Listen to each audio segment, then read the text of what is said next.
चलो भाई, तो लास्ट जिसे हम पढ़ते हैं वो था इम्पैक्ट। ठीक, जब हम इम्पैक्ट की बात करते हैं तो जो कॉन्टिनेंटल सिस्टम था इसका इम्पैक्ट क्या था, खासकर जो है ब्रिटेन पर, और फिर देखेंगे नेपोलियन पर। जीएस की पढ़ाई से तुम्हें याद होगा कि this continental system became the ultimate downfall of the reason for the ultimate downfall of Napoleon. तो देखो, इनिशियल ईयर्स में तो नेपोलियन के जो इरादे थे वो बड़े सक्सेसफुल रहे, क्योंकि ब्रिटेन के ऊपर जो इकोनॉमिक इम्पैक्ट था बड़ा ज़बरदस्त पड़ा।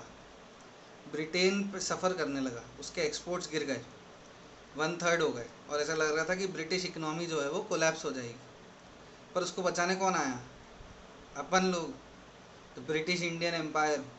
उसके पास इतना बड़ा एक्सटेंसिव एम्पायर था कि उसने उसके साथ वन साइडेड ट्रेड शुरू करी। याद है ना, इंडिया के ऊपर इकोनॉमिक इम्पैक्ट अपन ने पढ़ा था।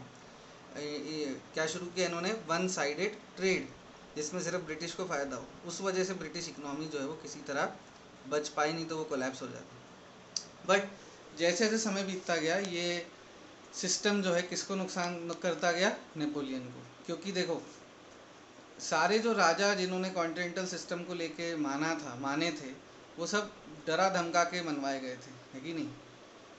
ठीक है, यहाँ तक तो ठीक था, पर यूरोप में ऐसी कंडीशंस क्रिएट हो गई जिससे कि जो नॉर्मल लोग थे, जो नेपोलियन को सपोर्ट करते थे यूरोप के, वो भी उसके खिलाफ हो गए। इसका कारण सिंपल था, ब्रिटिश अच्छा, अगर ब्रिटिश इकनॉमी एक्सपोर्ट्स पे डिपेंडेंट थी तो यूरोप भी तो इम्पोर्ट्स पे डिपेंडेंट था ब्रिटेन से।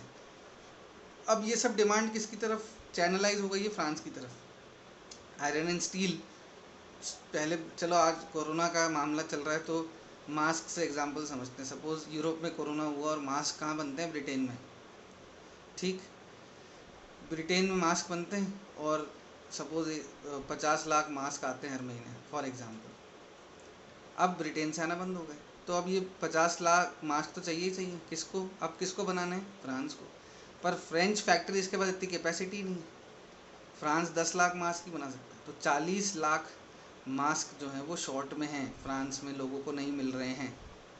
तो ऑब्वियसली लोग परेशान होंगे, और लोग क्या करेंगे? डिसकंटेंटेड हो जाएंगे। लोग डिसकंटेंट हुए तो जो राजा थे उन्होंने फ़ायदा उठाया इस बात का, और धीरे धीरे कॉन्टिनेंटल सिस्टम को मतलब इन्वोक मतलब एक्सेप्ट करने से मना कर दिया। सबसे पहला था पोप। याद है ना, जीएस में तुम्हें बातें याद होंगी। Pope was the first to do this, और पोप ने जो है मना कर दिया। नेपोलियन ने पोप को अटैक किया, कैथोलिक्स का सपोर्ट खो दिया। ठीक, याद होगी ये बात तुम्हें। रशिया ने, एलेक्जेंडर जो था रशिया का ज़ार, उसने मना किया, तो नेपोलियन ने अटैक कर दिया, और ये उसकी सबसे बड़ी गलती थी, तुम्हें याद होगा।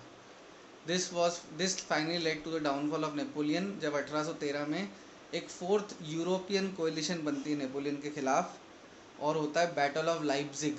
याद है ना, इसको वॉर ऑफ नेशंस के नाम से भी जानते हैं, जिसमें नेपोलियन को हरा दिया जाता है और नेपोलियन का डाउनफॉल होता है। ठीक, नेपोलियन के डाउनफॉल के और भी इंटेंस और डीप कारण थे, अब हम उनको डिस्कस करेंगे। पर फिलहाल this was the impact of the continental system.